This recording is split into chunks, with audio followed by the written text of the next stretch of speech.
શાળાનું નામ શ્રી કસ્તુરબા ગાંધી બાલિકા વિદ્યાલય પાટી છે.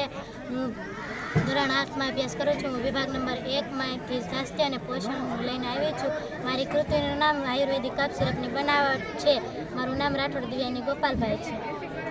હું શ્રી કસ્તુરબા ગાંધી બાલિકા વિદ્યાલય પાટીમાંથી આવી છું. હું ધોરણ 8માં અભ્યાસ કરું છું. અમારા વિભાગનું નામ સ્વાસ્થ્ય છે.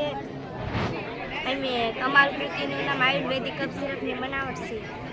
અત્યારના સમયમાં આપણે કેટલીક એલોપેથિક દવાઓ તેમજ એન્ટીબાયોટિક્સ દવાઓનો આપણે વધારે પડતો ઉપયોગ કરી રહ્યા છીએ, જેના કારણે આપણા શરીરમાં રિજેક્શન આવી જાય છે અને આવી દવાઓની આપણા શરીરમાં કેટલાક અંગો જેવા કે કિડની, લીવર જે અંગોને ભારે નુકસાન થાય છે અને આ દવાઓ ઘણી મોંઘી પણ હોય છે. આથી અમે આ આયુર્વેદિક કફ સિરપની બનાવટ કરી છે, જે આપણા ઘરની આજુબાજુમાંથી જ મળી રહે છે અને આ પણ ઘરની આજુબાજુમાંથી મળી રહે છે અને આ તાવ, શરદી, ઉધરસ, કફ, દમ, ફલૂ માટે ઘણા જ ઉપયોગી છે.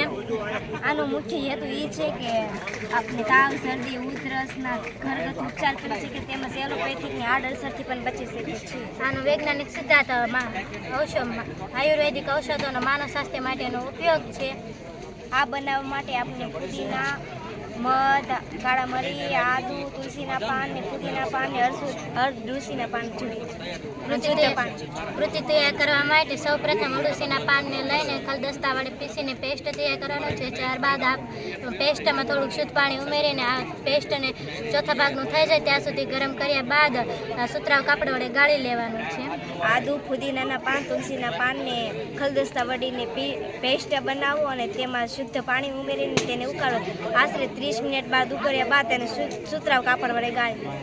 હવે આ 10 મિલી અળસીના પાનનું પેસ્ટ બનાવ્યો એ અને 10 મિલી આ પુદીનાનું એનું બનાવ્યું એનું લઈને તેમાં 10 મિલી મધ ઉમેરીને થોડુંક કાળું મરી નાખવાનું છે અને પછી તેને હલાવીને તમારે પીવાનું છે અને આનાથી ઘણા રોગો પણ દૂર થઈ જાય છે. આની વ્યવહારિકતા ઉપયોગીતા આ આયુર્વેદિક કફ સિરપની મદદથી આપણે તાવ, શરદી, ઉધરસ, ગળાના શ્વાસમાં બળતરાની ઉપયોગમાં લઈ શકાય છે.